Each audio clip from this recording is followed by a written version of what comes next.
You know, I've known JBM since the start of his career. He was out here for X Games years ago, and he had broken his leg. The doctors told him it was just a sprain or something. And when he went home, come to find out it was actually broken, but he couldn't compete. And so he was staying just down the street from me, and I knew he was down and out. And I had a day off from like training over at X. And I was like, dude, I know your team is out for you riding. Come on, let's go. And I took him in my car, and we went and found an empty parking lot and just like whipped donuts. What's up, everybody? My name's Travis. My friends call me Sleep. I'm here with my buddy here, the Grizz, Keith Gable, and we're excited to bring you guys the Thrash Talk podcast. Keith, tell them about it. Dude, Thrash Talk, how sick is that? Funny play on words, obviously, but when you've got over 3 million podcasts out there, it's kind of hard to find a name that everybody can work with, that works with what you guys are after. It seemed pretty impossible, didn't it? But yeah, it's cool. We have been given the opportunity by Shredding Sassy to start a podcast. And the awesome thing about this is not only are you going to get to know Sleep and myself quite a bit more throughout however long we do this, but you're going to get to know a lot of rad thrashers within the extreme sports industry. These are going to be people that are legends that have literally changed the game as we know it, or as we once knew it. These are going to be up and coming thrashers, people that are in the mix right now, doing their thing, competing, doing video parts, doing everything that they do in the industry. And you're even going to learn about some people and meet some people that you wish you knew about earlier, thrashers that are in the process of changing the game. So I'm super stoked. It's cool. We're going to be all over with different people from different industries. You know, we've got skaters, snowboarders, skiers, mountain bikers, surfers. I think we might even get some skydivers in here at some point. Would be base sick. jumpers. That would be cool, dude. You know, I'm really excited, Keith, about the variety of guests that we're planning to bring in. I'm interested in learning from different brands. I hope we can bring in some brands to kind of learn about what they're doing in the action sports realm as well.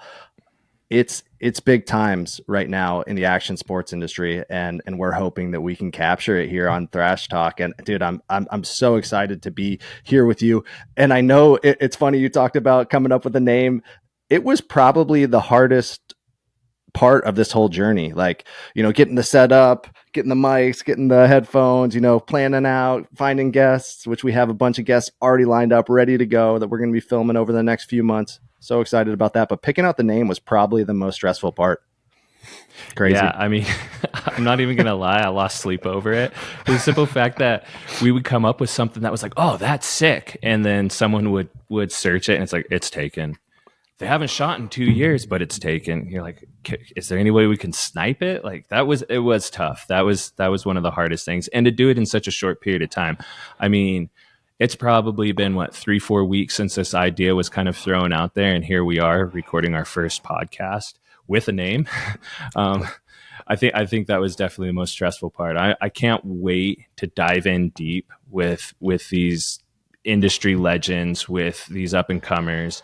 You know, ask them questions that are not those canned questions that everybody already asked them. You know, we're going to get to dive into, say, their mindset, what gets them stoked, just everyday stuff, their life outside of the industry, and what helps them stay on top or help them rise to the top. What got them in the mix of, I'm not going to do this the traditional way. I'm going to go against the grain, whether anybody likes it or not, and how that actually played into their success, how that literally turned them into the legend they are today.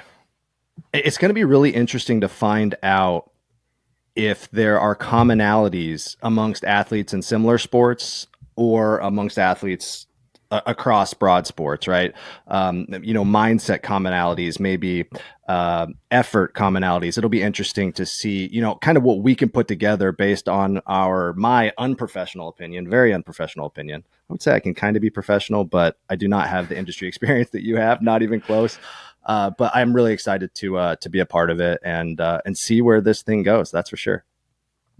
Yeah. I can't wait. It's going to be interesting. I bet there's going to be a lot of those common grounds that a lot of these people actually have, and whether they've talked to each other in the past or not. Some industries do cross over a bit, and others will never cross paths. So it'll be interesting to see if they actually have similar mindsets and whatnot, and how that all shakes out. It's something that I think is really cool too. We're given the opportunity by Shredding Sassy, first and foremost, and I think it's really important to give them the credit that's due there, because at the end of the day, without them, we wouldn't have this opportunity. And I'd love to hear a little bit from you, just kind of how you got involved with them, and see how our commonality, how our paths cross there. Yeah, for sure. So we'll kind of start off with what Shredding Sassy is, and again, Shredding Sassy brought Keith and I together and allowed us to do this show. Such a great team behind us on the Sassy team. We have a killer editor, Seth.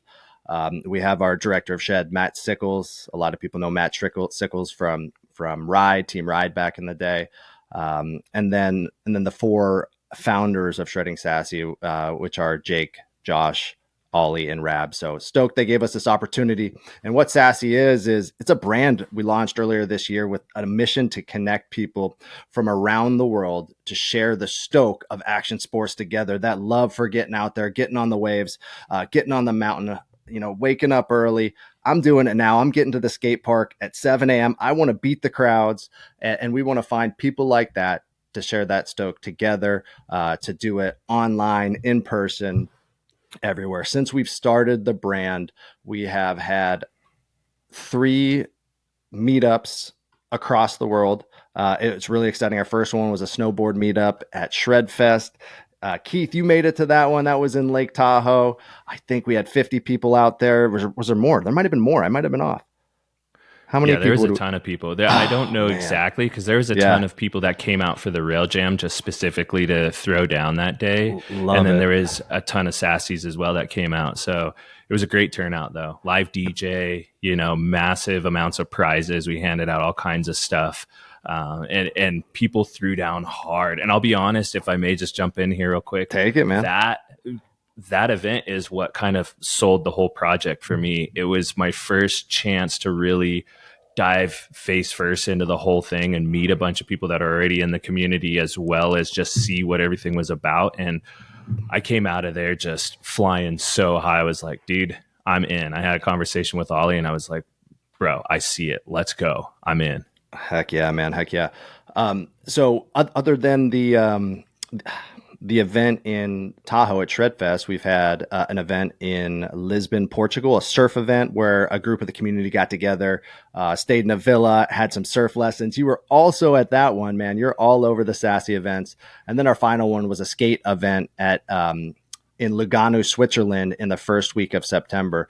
So that's our thing. Our whole ethos revolves around celebrating that action sports community. We want to support up and coming athletes via sponsorship, promotion, things like this on the podcast. And we want to look after our playgrounds of sorts. We want to look after the skate parks, the beaches, the mountains, keeping everything clean and cared for, so that these resources are available to our kids for years and years to come. Our goal is to shape the future of action sports together. I see Shredding Sassy as more of a movement than a brand, and it's something that as a community we are building, right? Community over corporation. How can we do this all as one? Yeah, I mean, I don't think you could have hit the nail on the head better. I mean, Shred It, for example, how cool is that?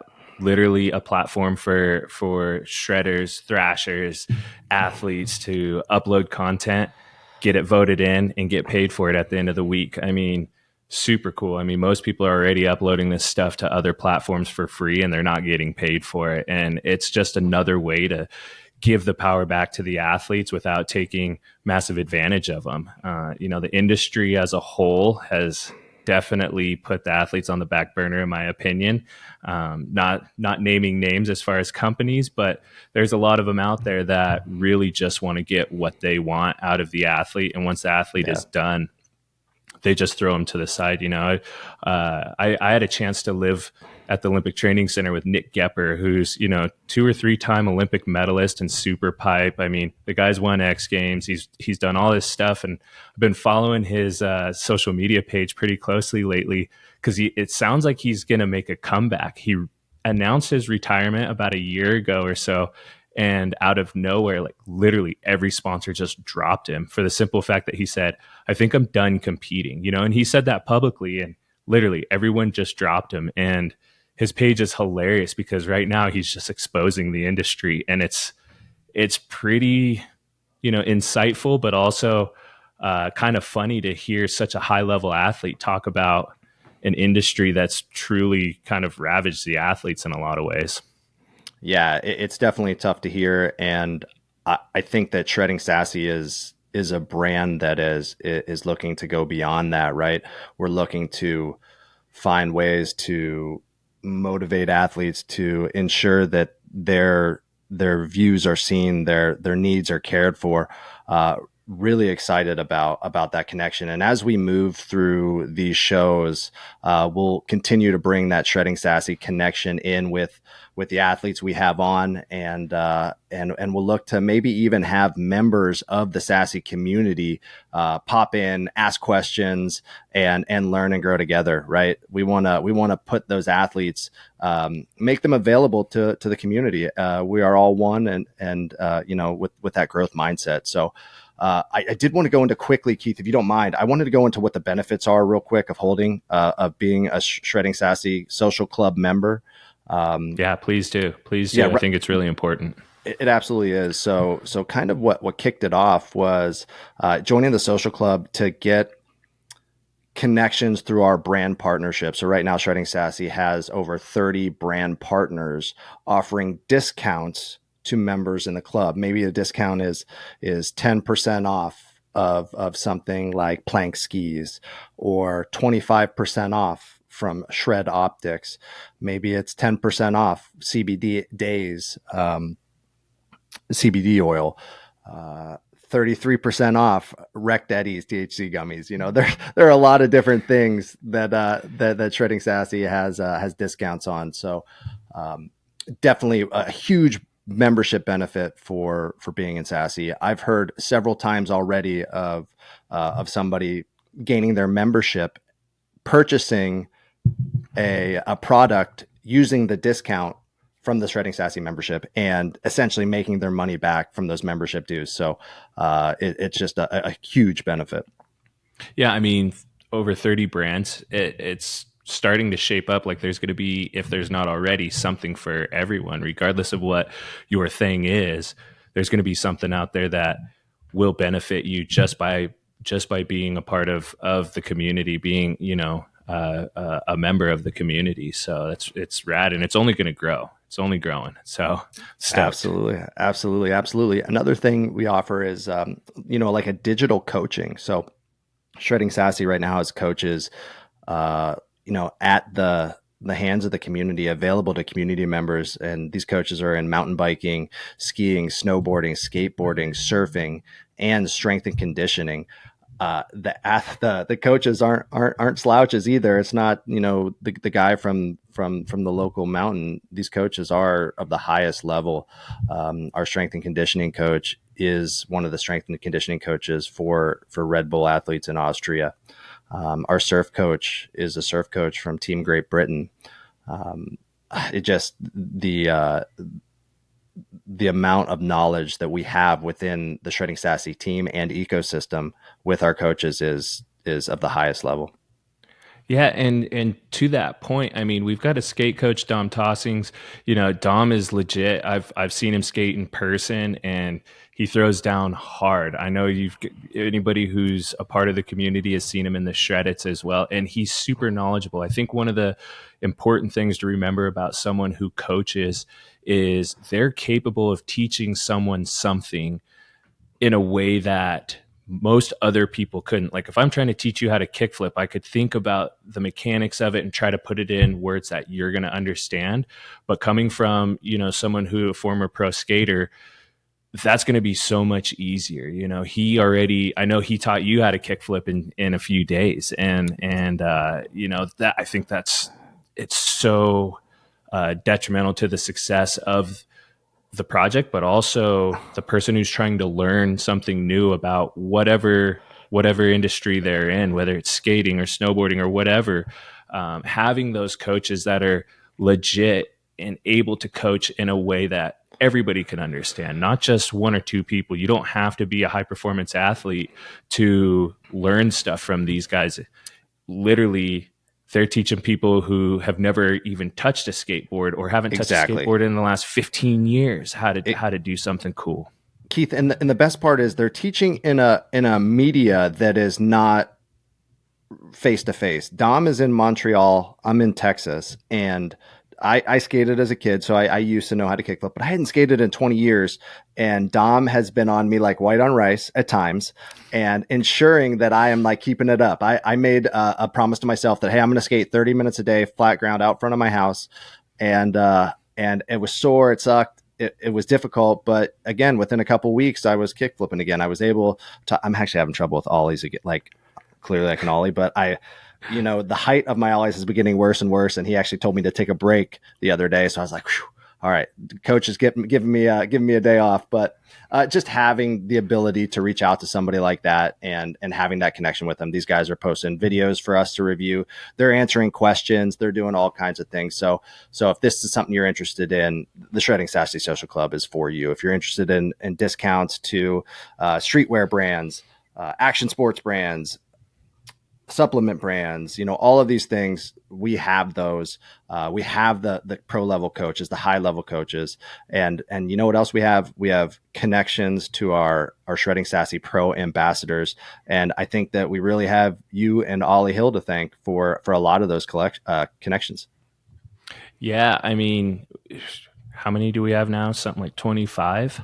The cool thing is people are going to be more, how do I put this? People have the opportunity to kind of get in touch with those athletes, thrashers, shredders, whatever we want to call them, that they might not have ever had that opportunity. Sure, you can DM someone on Instagram or X or whatever.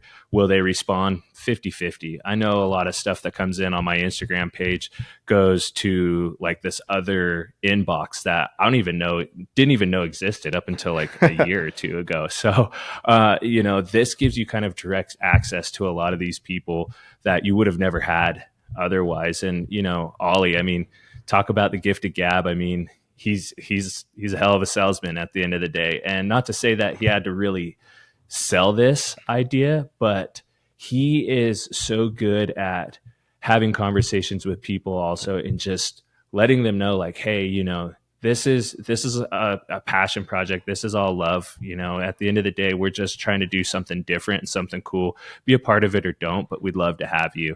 And that was essentially the pitch to me. He said, I want you to be one of the first people in.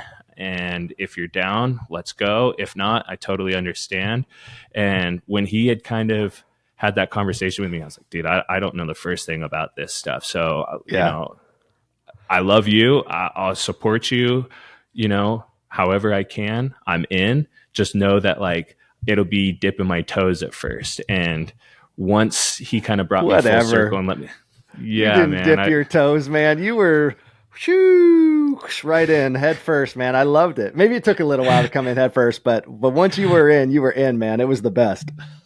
Yeah, I mean, well, that was the thing was he was out here to snowboard at the end of the season. We had talked a few times years prior about him coming out to visit, and it was quite the process to get him over to the States to just hang out and snowboard. No agenda other than we're just going to go ride. And I got the chance to show him around some of my local mountains. And when he was on his way over, just before he left, he's like, dude, Sassy's doing this thing. It's called Shred Fest. It's in Tahoe. I want you to go. And I was like, bro, I've been on the road for months. I've just got home. Like, we're going to be going to Holy Bully in a couple of weeks. I don't think I can take the time from the fam. And he's like, well, just think about it.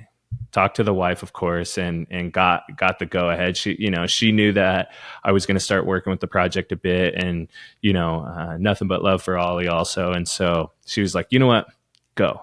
If it's for Sassy, you should go. Just go see what it's about, figure it out, and at least you'll know if you're in or not. And so I called him back and said, all right, I'm in, let's go. So we got the tickets and we went out there. Well, actually, he came out here and, there was a lot of loose ends that had to be tied up before we could head out to Tahoe. And so there was a lot of late nights of just ordering things and figuring out. And we had to order multiples of things, hoping that something would arrive in time with the idea that maybe it won't.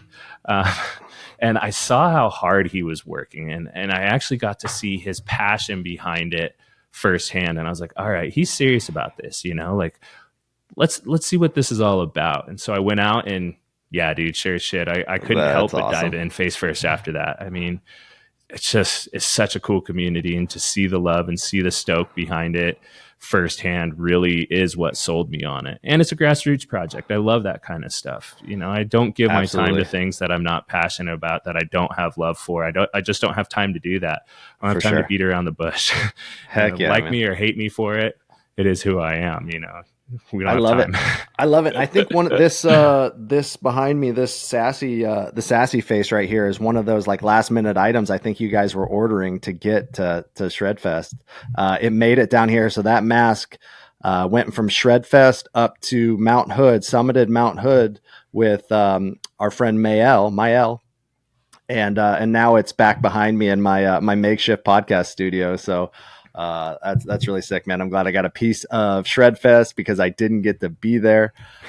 But back to the pros, man, talking about some of these names, it's so cool. So, obviously our big name that we just brought on as a pro ambassador has been doing some great things for us. We did, a donation to his, Skate Quita Foundation, Bob Burnquist, really excited. Hope we can get him on the show one day, but others, we got JJ Thomas, Bob Klein.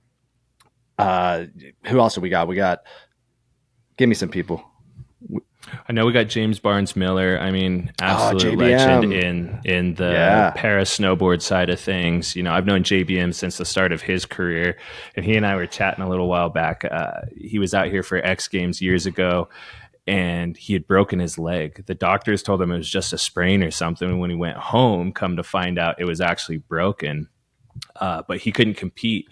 And so he was staying just down the street from me, and I knew he was down and out, and I had a day off from like training over at X. And I was like, dude, I know your team is out free riding. Just come on, let's go. And I took him in my car, and we went and found an empty parking lot and just like whipped donuts for like 25-30 minutes and just like went and drove crazy. And I helped him get his adrenaline up because I knew like he was just down and out, that he wasn't going to be able to compete. But he's an absolute legend. I mean, he's someone who really transformed the sport for para snowboarding. We got Noah Elliott, who again, absolute legend in the para snowboarding world. Noah's an above knee, one of my US teammates.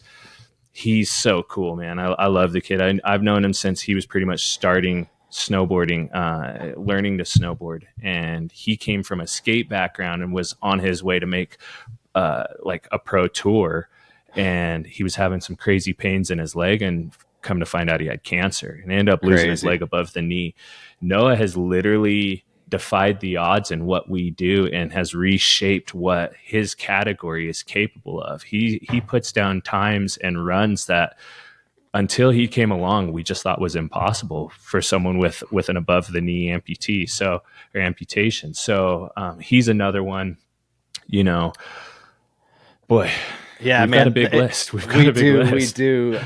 Pat A, Ollie Gallet, just a big list, and I'm excited. Hopefully, we can get a bunch of them on here to speak with us. We've had them in spaces on X. Sometimes I get a little nervous speaking because these guys are at such a high level. And it's really cool. It's I had posters on my wall of some of these guys as a kid. So just being able to be here and have this opportunity to chat with them, to learn from them, and to be a part of this bigger thing in Shredding Sassy, I'm just stoked to be a part of it. But hey, you kind of went into all of these other things. You touched a little bit on who you are, but dive a little deeper. Let's tell everybody who you are, what your background is, and what you do. Yeah. I mean, where to start, right? Like, I've had a great career in snowboarding. I'm not going to lie. It's been amazing.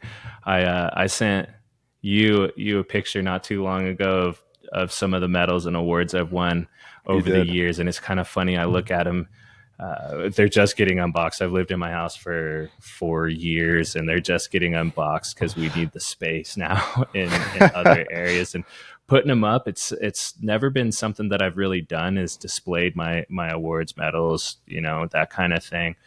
But looking at it, how it all just almost everything fits on one table, I was like, wow, like that's 13 years of accomplishments that fits on a single table. It's strange to me, trophies and everything. So, but yeah, I was really lucky to get discovered. It was kind of a story of being in the right place at the right time and getting discovered at the very beginning of Paris snowboarding.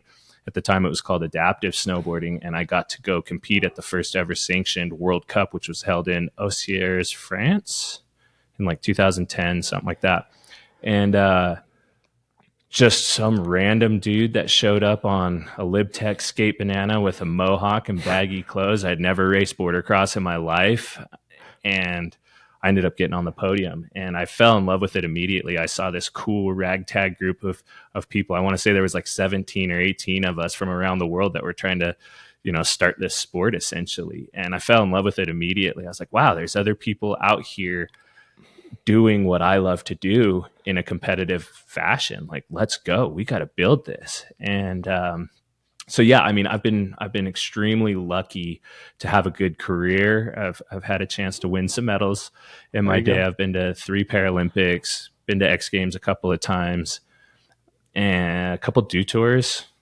And yeah, man, I just love snowboarding. And it's kind of funny, like my career, I'm not getting any younger. There's all this gray in there, and I'm considered one of the old boys on the circuit. One of the last, myself and Evan are the last original athletes from the very beginning, from that first 17 that were at that first competition, that are still competing today.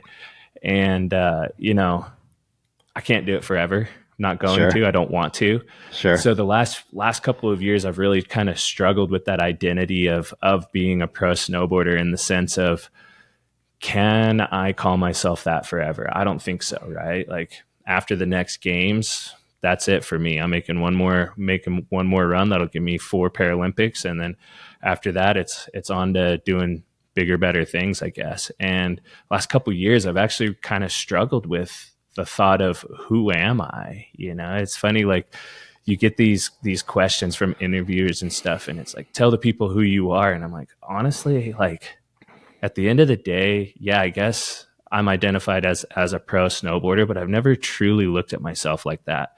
And I wonder if these legends and other pro athletes, shredders, thrashers, I wonder if they're going to identify the same way, or if they're going to be like, no, I mean, it's truly my identity. But I'd be surprised if everyone said that that's how they only identify. First and foremost, I'm a father. I'm a husband. I'm a guy who, tries not to take life too seriously, but can at times. Sure. Recently become a hunter. There you go. In the midst of my first hunt, I actually came down off the mountain to chat with you. I love the bibs. I love the bibs. Staying warm. Staying warm. Snow gear. Man, it was cold. I'm going to tell you right now, it was 9 degrees when I showed up this morning. Oh my gosh. And I got frostbite on my hands a couple years ago. And so when they get cold, it's like instant, just massive pain. And I was like, man, I really hope I don't need to take a shot anytime soon, because I don't think I could pull the trigger. Like at the end of the day, like, yeah. So, I mean, I'm a lover of life. I'm an extreme sports enthusiast as well as, I guess, I've made it my profession. I'm an outdoors enthusiast. I love the world. I love nature. I respect nature a lot. What else? Mental health advocate. I see how that stuff has really helped me in my journey, the outdoors and Mother Nature. And so always trying to mend those two things and help encourage people to get outside and be one with nature, and get up into the mountains and try something new, push your limits, and see if it helps on your journey of things that are stressing you out outside of that. So sure. I don't know, man. I'm just a normal guy that's been given a couple good opportunities and jumped on them. Yeah. I mean, well, I know that we're going to get a little deeper with you as we go through this. Obviously, we'll probably have maybe our own show where maybe I bring somebody else on to kind of interview you, like we are going to interview other athletes on this show. So I'm stoked for it. I consider you a pro. I'll always consider you a pro, and I'll always consider all of these guys that have competed at the highest level a professional snowboarder, right? But I agree that you're not going to define yourself by one thing. You shouldn't define yourself by one thing, and and I mean, I would say that's probably most important. So the fact that you identify yourself as a father, a lover of the outdoors, a hunter, I mean, that's where it's at. Yeah, I appreciate that. And I know you and I kind of see eye to eye on that as well. You're a family man as well, and I want to hear more about you as well. It's not all about me or any one person. I want to hear, the no sleep story. I want to hear Yeah. your background a bit. Yeah, that's funny. You just said no sleep, and I introduced myself as Sleep. I introduced myself as Travis. I have many names. No, my nickname kind of started off as No Sleep because, man, I am always hustling, always grinding, always, trying to find a way that I can provide value in my job, in my family, with my friends. I want to make everything better for everybody. And it's a curse at times too, because I try to be a fixer and it's trouble.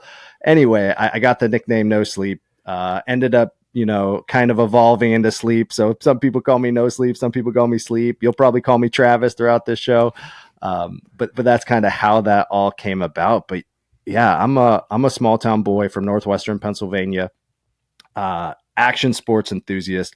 I grew up skating and snowboarding with my buddies, and it was the greatest time of our life.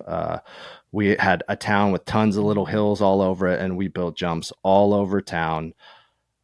I want to say I don't think I started till like fifth grade, and my buddy had a couple snowboards. I didn't have one. He had two, and it wasn't like I learned to go down the bunny hill or learn to carve or anything like that. It was like in my town, set yourself up in front of this jump with a gap on it and land on this flat bottom. All right, ready, 10 feet of air right onto the ground. And I ended up actually learning how to carve and move on a snowboard because of the setup and the run up to the jumps. We're bobbing through the woods to get down to the jump to hit it. And that's how I learned. And then, after, one season of that, we ended up getting passes up to the mountain. So I snowboarded my whole life, skateboarded until 16, 17, from like 11, 12 to 16, 17, but always just had mad love for skating, snowboarding, all action sports. I remember the first time I saw the X Games, and it was around the Bob Burnquist, Tony Hawk era, of the 900 of Bob, Bucky Lassick, those guys shredding it. Just my love for it. Tony Hawk Pro Skater 1080 on Nintendo 64. My love for it. It was just the craziest thing I'd ever seen, and I went hard after that. Something Yeah, go ahead. Oh, go ahead. Something I never told you. I don't think I've ever told you. Maybe I have. I joined the military at a young age, right coming out of high school, and my best friend, snowboarder with me, skateboarder with me, he was joining as well, and we were supposed to fly out for the military on the exact same day. We would have for sure been in the same flight. I was in the Air Force. Would have been in the same flight. We'd have been like we could have been in the same room, which is really uncommon for that, like going with your buddy and being in the same unit, same squadron. So it didn't end up happening. He called me probably like 2 or 3 days before we were about to leave, and he's like, "Dude, I'm moving out to Big Sky. I'm going to try to become a professional snowboarder." And I was like, "What are you talking about, man? We were going to the military together." But man, I supported him that whole time. It didn't work out for him. However, dude, he shot his shot, and I'm stoked that he did. And you know what? Maybe I'm a little jealous. Maybe I'm a little jealous that I didn't. But it led me to where I'm at today, man. I'm talking with you. I'm getting to talk to guys like Bob, like JJ. It's just it's good. We're super stoked. How long did you serve for? Yeah, good question. About 6 years. So just under 6 years. And in my time, I spent the majority of my time in Northern California, and have a deep connection with Lake Tahoe. Sick. Yeah, being in the military up there was really cool, especially when I was there in the mid to early 2000s. If you were an active duty military member, several of the resorts at Tahoe would give you free lift tickets. You would just show up, show your badge, and they'd give you free tickets. So Squaw Valley, now Palisades, it was like every day. You could snowboard for free every single day if you wanted. And then other Dude, mountains, how I sick believe, is Squaw or Palisades? How sick is that place? it's absolutely insane, man. The runs are great. The parks are great. It one of my not my favorite. I'm going to tell you my favorite Tahoe base mountain here after this. Easily my second favorite. I don't know. So Alpine Meadows and Palisades, Mm-hmm. I believe, are connected. I believe they're under the same ownership group. So I do like Alpine Meadows as well. But my favorite is North Star. North Star's tree runs and park is just to die for. Dude, their What we tree runs are like perfect. They literally like perfectly spaced, and they're monstrous trees too. crazy. It's crazy how cool riding the trees at North Star is. Like Yeah, and I cannot second that enough. Like that is one of the coolest places to ride trees in North America anyway. so when I was out there in the military, what we would do is we would get like 10 of us, rent a little cabin for like a little studio cabin for 100 to 200 bucks a night. And we'd all pack in there. We pay 20 bucks each and we just all crash on the floor on Saturdays. We'd work all week on Saturdays. We'd hit Squaw on Sundays. We'd hit North Star and we would just, have a good time, party, and then head back.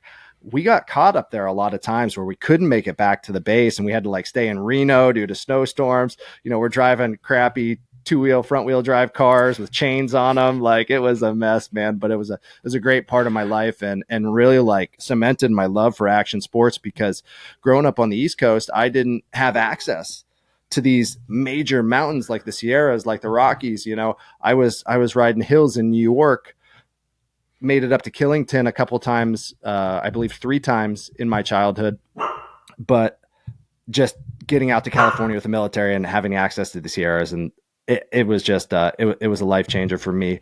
But after that, I got out, ended up bouncing all around with the family. I have a wife and 2 kids.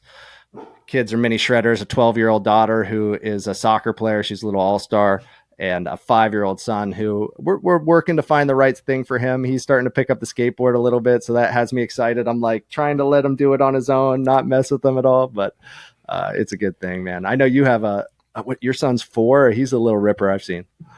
Yeah, I got a 4-year-old, man, and he's definitely all about the extreme sports. He loves watching soccer and that sort of stuff. So I think we're going to try to put him in some team sports as well. But Gotta. he really, he has this mindset of nothing is too big or too far or whatever, and he just goes for it. So I don't know if he gets it from me or his mom.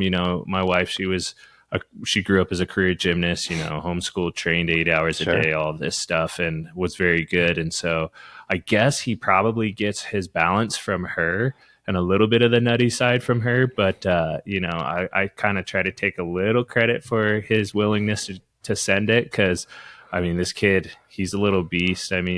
Never did training wheels, started him on, the Strider bike, and what a Those great balance concept, bikes. right? Yeah. Dude, learn how to balance before you got to pedal. Too bad they didn't have that in the 80s. But he definitely sends it. He skis, he snowboards, and generally chooses snowboarding over skiing when I'm like, That's what good. do you want to take up today? I always give him the option. I don't choose for him. But it's cool, man. And I do want to get him into some team sports as well. We got him back in jiu-jitsu finally, after a little few-month hiatus. He got reprimanded pretty hard one day in there, and from my professor who absolutely loves him, but he's like, maybe we should give him a little bit of a break. And so Sure.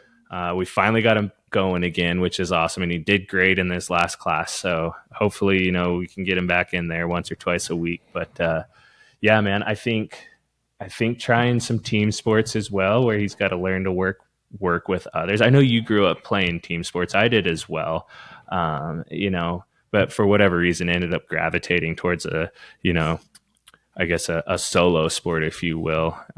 What's your thoughts on like team sports versus, extreme sports? Yeah, they're both valuable. As you said, I played hockey and soccer primarily growing up. I dabbled in all sports, right? I would say growing up, when we grew up, I think we're both relatively about the same age. It was, you played, soccer in this season, you played basketball, wrestling in this season, you did baseball in this season, and you kind of dabbled a little bit in everything.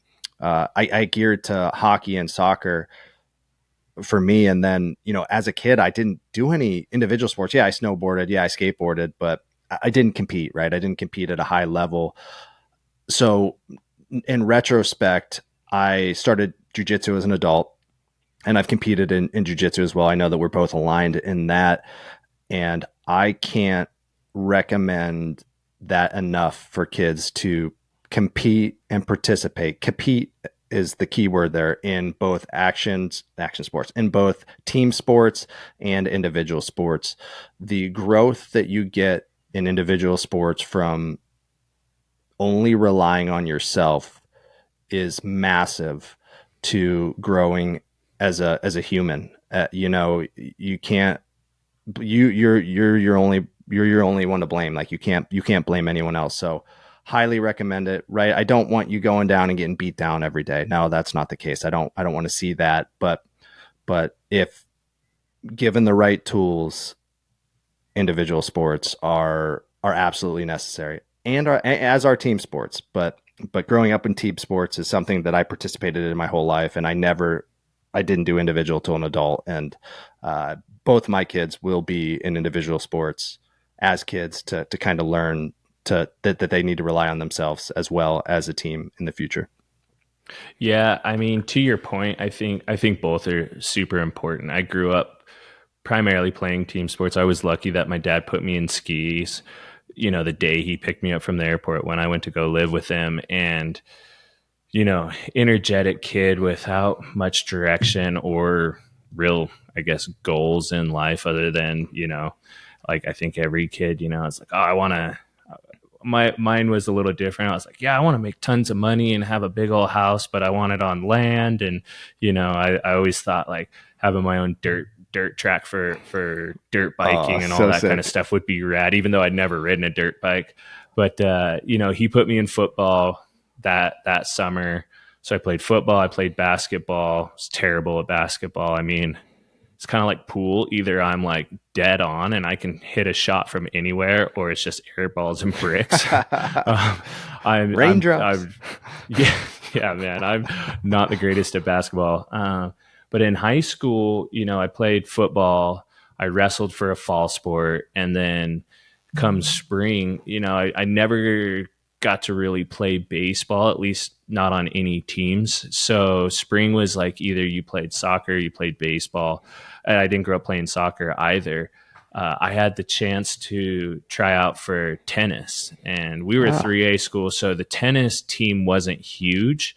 And so it's pretty much like, come try out. If you're quick and you can find a way to hit a ball with a racket, you probably make the team. And so I did that primarily just to keep my grades up. And that was my first shot at an individual sport other than wrestling. And wrestling, that's combat sport. So going into wrestling my freshman year, I hadn't wrestled ever a day of my life and tried out for the wrestling team, and come to find out I was all right at it. So that was cool. But then tennis was this whole other world where like all the kids were like super preppy, and I wasn't. I was like this weird kid that had moved to Utah from the hood, essentially, was decent at football and sports and that sort of stuff. So I kind of walked between multiple tribes and then ended up on this team with a bunch of, preppy kids that grew up playing tennis. And I was actually really good. Like, not to toot my own horn, but I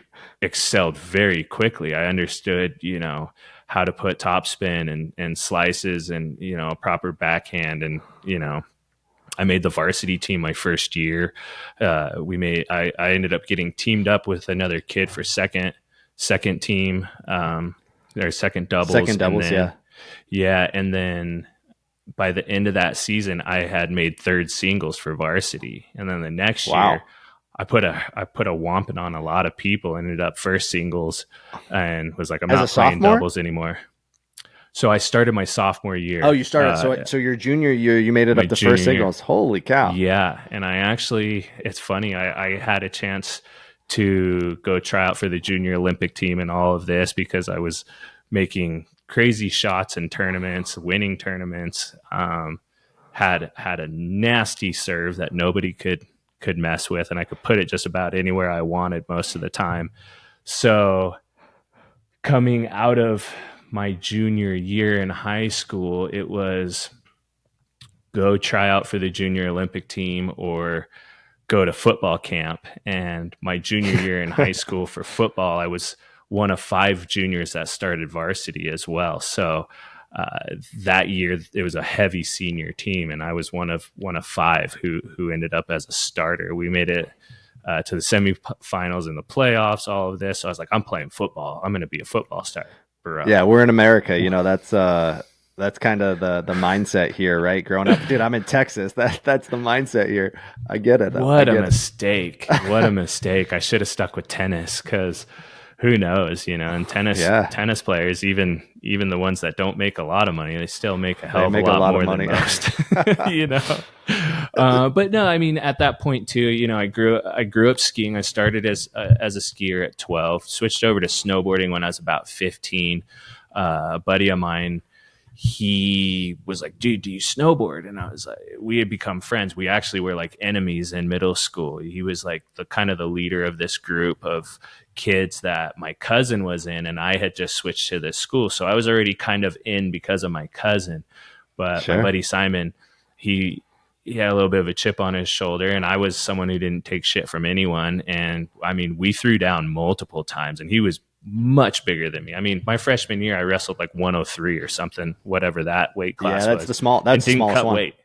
Dude, I didn't cut weight for it. Yeah. I was little my freshman year. So and Simon wrestled like 170 or something like that his freshman year. So we were much different. You know, major difference there. But he and I ended up becoming really close friends down the road, and winter had come around. He's like, do you snowboard? And I was like, well, I ski. And he's like, you got to try snowboard. And I was like, I've always wanted to, but my dad's kind of against it. I got a job, and my first 2 paychecks I saved up and bought a snowboard, because my dad was like, anything under the sun you want to, if it's skiing, I'll pay for it. You want a snowboard, you're paying for that shit yourself. And that's literally his words verbatim. And so I did. I got a job, saved my paychecks up. I bought a used K2 Bomber, I believe. And this was probably the year 2000, something like that, with clicker boots and bindings. But I didn't even care. I was like, I'm going to go snowboard, you know? Heck yeah. And it was at the time, at least, a proper setup. You know, I had real boots, real bindings, essentially for the time they were real bindings, and a real snowboard with edges. And Simon, he drove. I didn't have a driver's license at the time, but he took me up to the mountain, one of these local resorts in Utah that primarily is known for its night skiing. And I went out, and man, you know, I caught edges, I tomahawked. I was quickly kind of linking turns. I mean, I tomahawked probably like 15 times that night, but I had a blast, you know, and I actually never touched my skis again except for to sell them. And my dad was so pissed, and you know, I started ditching school to go snowboarding. Oh, dude, he was a big skier, and where I come from, you know, snowboarding's still banned at 2 mountains, Alta and Deer Valley. You're still not allowed to snowboard there. So he had that mindset of like every snowboarder is a bum and a loser and all of that. Yeah. And he was so bummed when I switched over to snowboarding.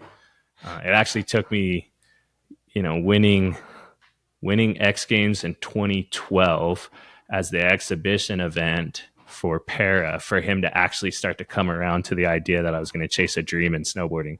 Up until that point, he was like, you're a bum, get a real job, like go do anything else, I don't care, just figure it out. Your X Games gold run is something that, you know, you and I've known each other for about 9 months now, I would say 8 or 9 months, and which is surprising because I think that we vibe really well together. We've hosted other things before. We've hosted Twitter Spaces, now X. We've hosted X Spaces before, so we're able to connect in that way.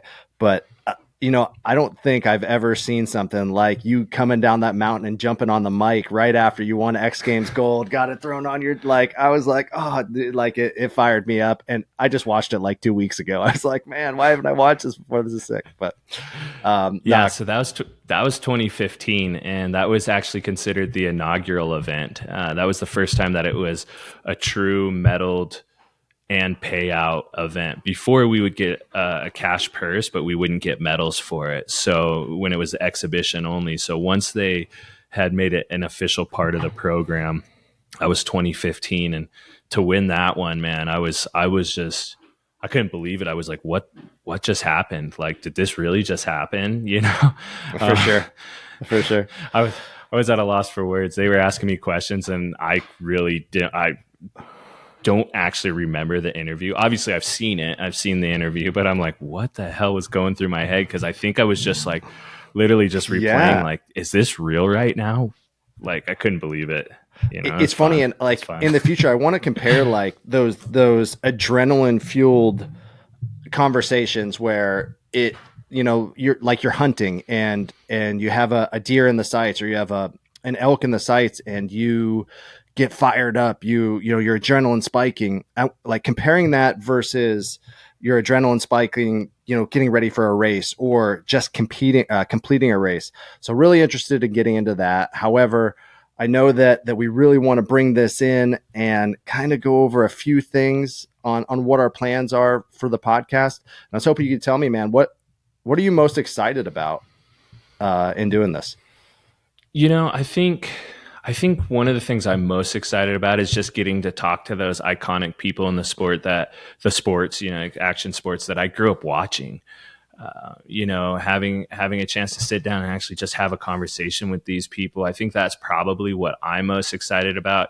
I don't really feel like I get starstruck or anything like that, Sure. but there's definitely people out there that were icons at growing up for me. Just like you mentioned, like Bob Burnquist and Tony Hawk, those guys were literally like changing the game when I was a kid, and having the opportunity to sit down and maybe talk to those guys at some point, or I don't know, getting to chat with you, just hanging out, chilling. I love that. Like, I love having good conversations, share my passions with the world, and maybe some stories here and there, and a bit of my journey as well. I've had a crazy life, and to share that on a public stage gives me the opportunity to kind of validate some of those things I went through. Gives me a chance to, if one person takes something from my story and it helps them, then I haven't lived those things in vain. But really just getting the opportunity to hang out and chill and chat with people, that's probably what I'm looking forward to the most, and hearing stories from these folks that, I would have never heard otherwise. I love that. The stories part is what's got me excited, man. I know I've heard quite a few of your stories already. I've heard some of Ollie's. I've heard some of Mike Miner's, Noah Elliott's. We've even heard some stories from Bob, because we spoke to him a little bit. So I think the stories really gets me fired up. I think my dream guest on the show, if we could have one, I guess it'd probably be Shaun White. And I want to say that because when I was in Tahoe and really getting into snowboarding, he was at the top, right? He was at the top of his game. He was, everybody knew about him, the flying tomato, and, just his mindset of growing up in the spotlight, always being in the spotlight ever since he was, a little Grom, man. How did he manage? How did he do that? And I just got done watching his documentary recently, but there's some areas I really feel like the documentary didn't touch, on his personal being, that I would definitely be interested to dive a little bit deeper on. What about you? Oh, dude. Yeah. I mean, I'd love to sit down and chat with Shaun. I've met him a couple of times. Actually the first time I ever saw Shaun White in person was probably, I think 2001 or something like that, maybe 2002 at Park City Mountain.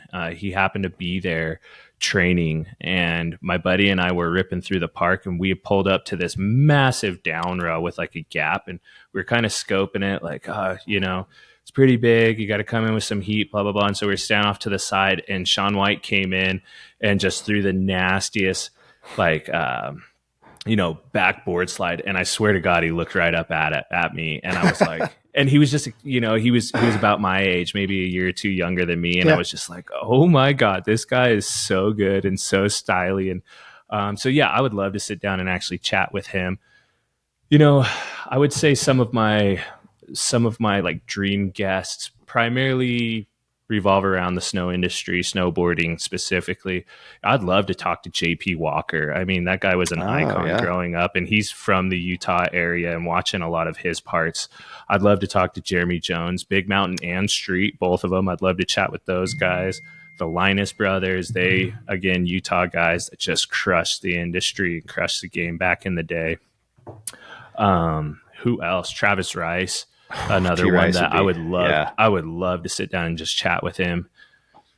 Jamie Lynn, another just name that some people may have never even heard, or people just totally remember. I remember watching him throw down some of the nastiest street parts, doing things that people thought was like impossible. I'd love to sit down and chat with, obviously Bob Burnquist, Terje Hawkinson. There's another one that's just like mind blowing. If we ever get the chance to chat with him, like another just full on thrasher, went against the grain, went against the industry in a lot of ways, and kind of at one point just said, I'm out. I don't want anything to do with what you guys have going on. I've had enough of this, and he quit at the top of his game as far as competition goes. Who else? Yeah, Bucky Laxick. That would be a great one. Yeah. I'd love to talk to Tony Hawk as well. I mean, I have a list of people that I would just love to sit down and chat with, because they, in my head, these are the thrashers of these industries that full on, change the world as we knew it and what was possible. Yeah. I mean, and are still changing the industry. Even the up and comers, the kids that are winning the X Games now. I mean, these kids are the girl who she got bronze in X Games vert, I believe. Was she 10 or 11 or something like that? Yeah, maybe 12. Think, like yes. It just the age of these kids and their ability to skateboarding. Don't fight me. Sorry. It's probably one of the most technical sports of all, if not the most technical sport of all time. The way you have to move your body, your feet to make the board flip the way it does, for these kids to be doing it. It's absolutely insane. So just having some of them on, I interviewed, I know we got to wrap this up. I'm sorry. I interviewed a skateboarder that we have on Shred It TV yesterday.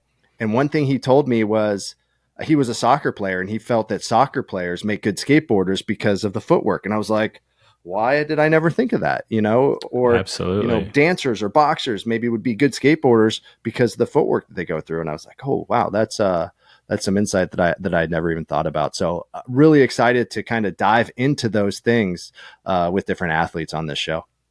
Yeah, I mean, I couldn't agree more. It's going to be cool. It's definitely going to be cool. And to talk to some of these up and coming, shredders and thrashers in the industry, it's going to be rad to sit down and have these conversations, because we're going to get a perspective that you or I would have never gotten, especially from someone that's coming up in the industry now, and say it's skateboarding or surfing or something like that, something that, I have nothing to do with. My niche is snowboarding. So, it's going to be cool. It's going to be really cool. Heck yeah, man. Heck yeah. So I think what the plan is right now is we're going to be dropping these things every 2 weeks, starting really soon. So lots of content coming from Sleep and Grizz. Oh man, you brought something up earlier, and I definitely want to get into it later. Grandpa Grizz. I know you're one of the older ones on the team, but Mike Miner was calling you Grandpa Grizz one day, and maybe we'll get into that with him. I don't know, but I'm excited to learn more. Excited to hear more about your relationship with your teammates. I know we'll get to have some of them on here, and just stoked for this show, bud. Yeah, I can't wait. Miner will be a fun one to have on. He's all over the place. I love the kid. He's off the wall and against the grain as well. So he'll be a perfect fit. He's a thrasher, man. I've watched him get thrashed skating so many times just to land a trick. So it'll be fun. It's going to be fun. And yeah, some of them call me Grandpa at this point. old enough to be some of these kids' dad. Heck yeah, man. Heck yeah. Well, I appreciate you, man. Got to pick up the kids. We do this, but we live that normal life as well. We're doing the thing. We got family, so I'm off to get the kids. It's going to be a big night in my household tonight. We got a little thing planned. So I hope you have a good rest of your day, Keith. And dude, let's freaking do this. Let's thrash. Yeah, brother. Thank you so much. I'm headed back out into the mountains to see if I can't bag an elk. Dude, gotta feed the family. So get one. Much love, and thrash on, brother. Have fun tonight. Yeah, brother. Thanks.